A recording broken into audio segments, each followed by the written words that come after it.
मुझे SSC CGL 2024 का result आया। उन सबको मैं बधाई देना चाहता हूं जिनका बेरोजगारी का टैग हट गया है। उनकी मेहनत से ज्यादा उनकी किस्मत को बधाई देना चाहता हूं। Congress to all. बट अब बात उन दुखी बेरोजगारों की है जो कि बलि चढ़ गए एसएससी की घटिया हरकतों की वजह से। सोचिए, जहां लोग होली मना रहे हैं वहां कुछ मेहनती बेरोजगार बेचारे मातम मना रहे हैं। एक बार फिर एसएससी ने हजारों परिवारों की उम्मीद को तोड़ दिया है।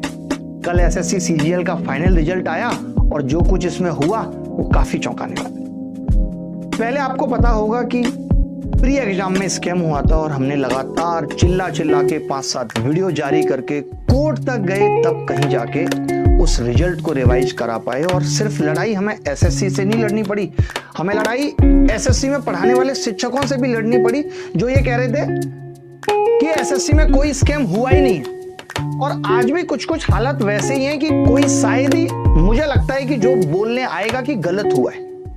क्योंकि होगा क्या कि अगर कोई गलत बोलने आएगा तो उसको लड़ाई भी मोल लेनी पड़ेगी, कुछ बच्चों से भी लड़ाई मोल लेनी पड़ेगी। जब मैं स्टार्टिंग में प्री एग्जाम में स्कैम को उखाड़ रहा था तो बहुत सारे वीएच कैंडिडेट हो या फिर बहुत सारे सेलेक्टेड स्टूडेंट हो, वो मुझे भी धमका रहे थे, आप ऐसा क्यों कर रहे हैं, इससे ये हो जाएगा, इससे वो हो जाएगा। मैंने उनको कहा था कि भाई ये चीजें मेंस में भी होंगी, तुम मेंस के लिए भी तैयार रहो। ये एसएससी का पैटर्न बन गया है कि ये सिस्टमेटिक ढंग से बच्चों के साथ स्कैम खेलते हैं। एसएससी सीजीएल 2024 का एकदम ऐसे समझ लीजिए कि जी का जंजाल बन गया। जब से शुरू हुआ तब से लगातार बच्चों को दर्द दे रहा है। पहले प्री की हाई कट ऑफ गई, वो भी सिर्फ कितनी थी, 76%, और हम सब लोग उस पर आग बबूला हो गए थे। और मेंस की कट ऑफ कितनी गई है, अगर किसी को असिस्टेंट सेक्शन ऑफिसर एमईए में बनना है तो 362 नंबर लाने पड़ेंगे 390 में, यानी लगभग 93% कट ऑफ जा रही है।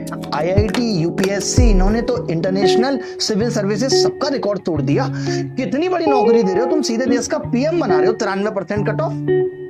अगर किसी को लोअर से लोअर पोस्ट भी चाहिए तो उसके लिए भी इनकी कट ऑफ 82 से 83% है।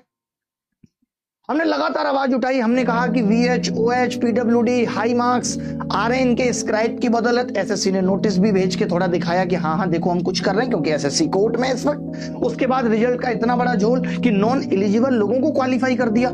इतने चिल्लाने के बाद भी आपने देखा होगा, हमने उस टाइम पे भी इतने ट्विटर कैंपेन किए कि एसएससी कोई जवाब देना जरूरी नहीं समझती, क्योंकि एसएससी ने अपने आप को भगवान से भी ऊपर मान लिया, कोई अकाउंटेबिलिटी नहीं है। अरे इनकी छोड़िए, जब रेल मिनिस्टर की नहीं है, किसी और मिनिस्टर की कोई अकाउंटेबिलिटी नहीं है, देश किस दिशा में चला गया, कुछ भी गलती हो जाए कोई ये जिम्मेदारी नहीं लेता। आज से 10 साल पहले फिर भी लोग जिम्मेदारी लेते थे कि हाँ ये हमारी गलती है। एसएससी ने रिजल्ट रिवाइज किया, उसमें कहीं नहीं लिखा उसने कि ये गलती है।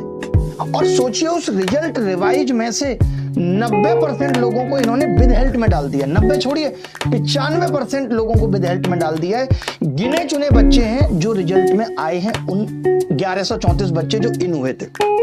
और जब से ये लड़ाई कोर्ट में गई तो आपको पता होगा कि उसके बाद ही इन्होंने रिजल्ट रिवाइज किया था। और हमारी डिमांड बस उस वक्त भी थी कि मेंस एग्जाम एक शिफ्ट में होना चाहिए। लेकिन ये कहें कि आवाज उतनी बुलंद हो नहीं पाई, या एसएससी ने जानबूझकर नॉर्मलाइजेशन के चक्कर में 2-2 शिफ्ट रख दिए।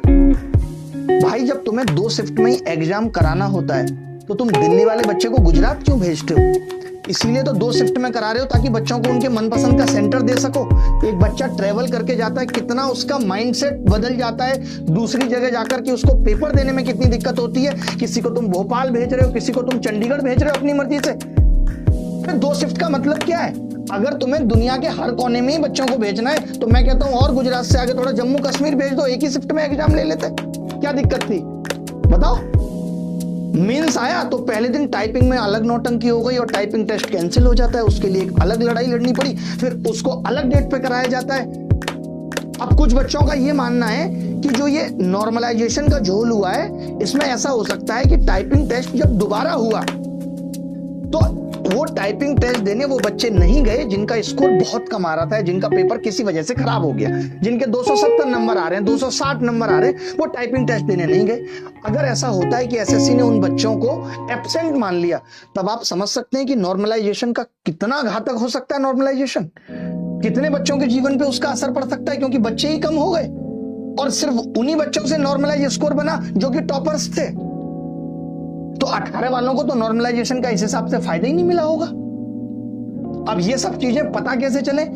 आपको पता है कि एसएससी कुछ भी चीज साइट पे तो देती नहीं है, उनकी